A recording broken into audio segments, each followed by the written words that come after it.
Hey guys, PrestoMan 945 here. Welcome back to another video. Today I'm going to be making part 5 of my One Piece review. Um, this relatively short video will cover Amazon Lily and Impel Down. That's basically it. Because I'm going to make Marineford its own separate video.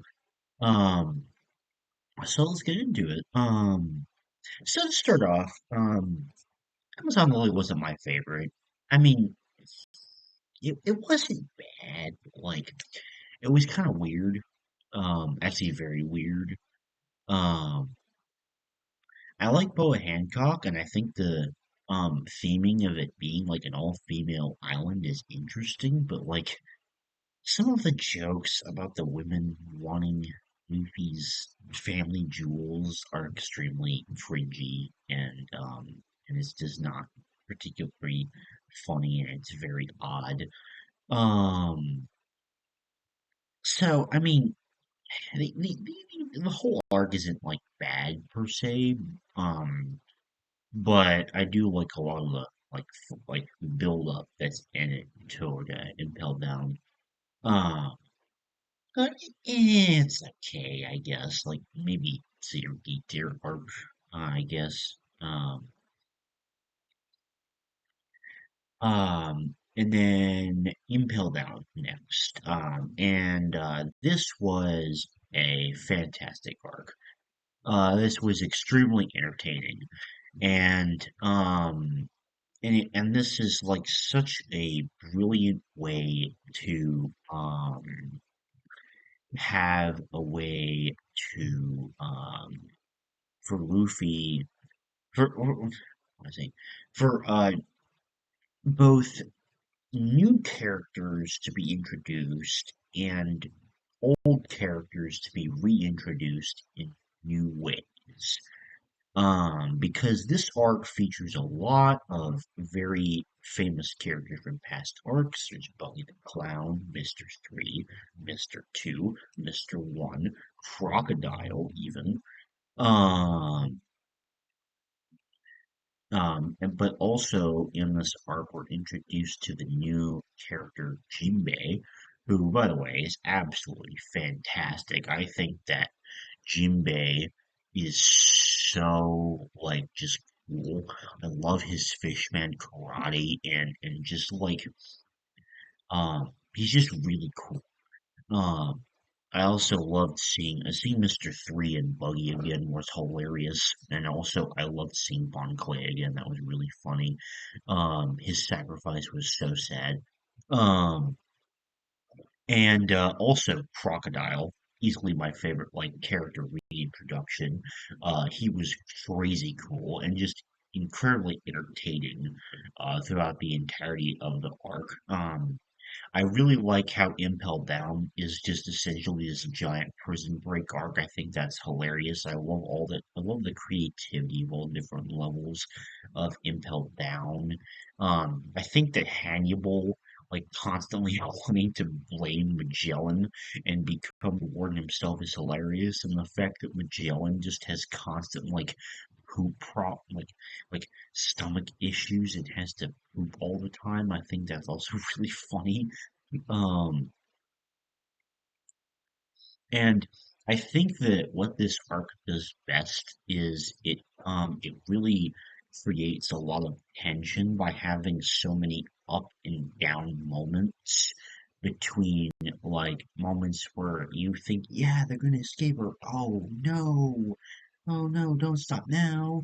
Um, and I think that balance is really what works best about this arc because it just it contributes a lot to the incredibly high entertainment value, I think. Uh, I like Magellan and his venom fruit. I think it's interesting. And how he just gets completely OP with like hot corrosive poison. And and it's just so sad how they're like just barely late to save Ace. Uh, but then just like seeing Luffy like team up with all these like other pirates and essentially form like a mini crew of his own type thing Um, like this is like the peak of him, like as a solo character, I think. And I really like that, and I think that's really nicely shown as he like it's just his natural charisma to be able to bring all these prisoners together and just like be able to escape like in a massive like thing like that.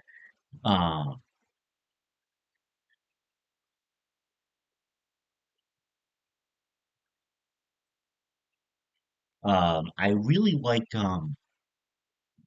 Ivan Ivankov. He's very funny.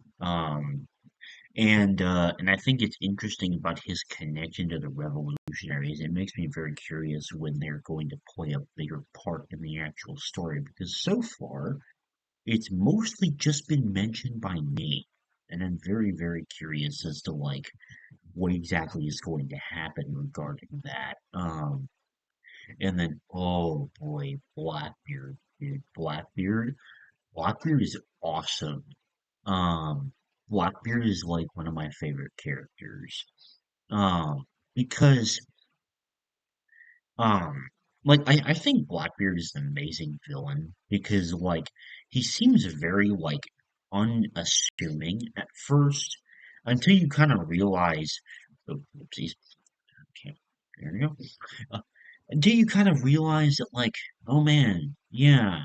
Until at least Luffy realizes, we've known, but Luffy realizes that, like, this is the same guy that he met in Mocktown that also Ace was chasing, that also captured Ace and gave him to the world government, and he becomes, like, pissed at Blackbeard.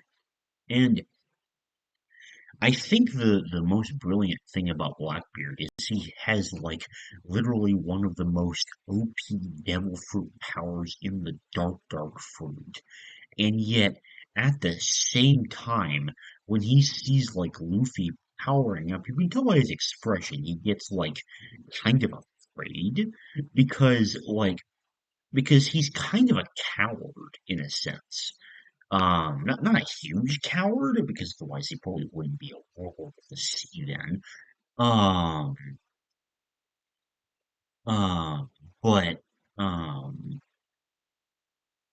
but just like the way that he seems to like just like negatively react in like fear, I think is really interesting because it's kind of like this like character like opposite dynamic essentially where um you kind of think like he can't be that.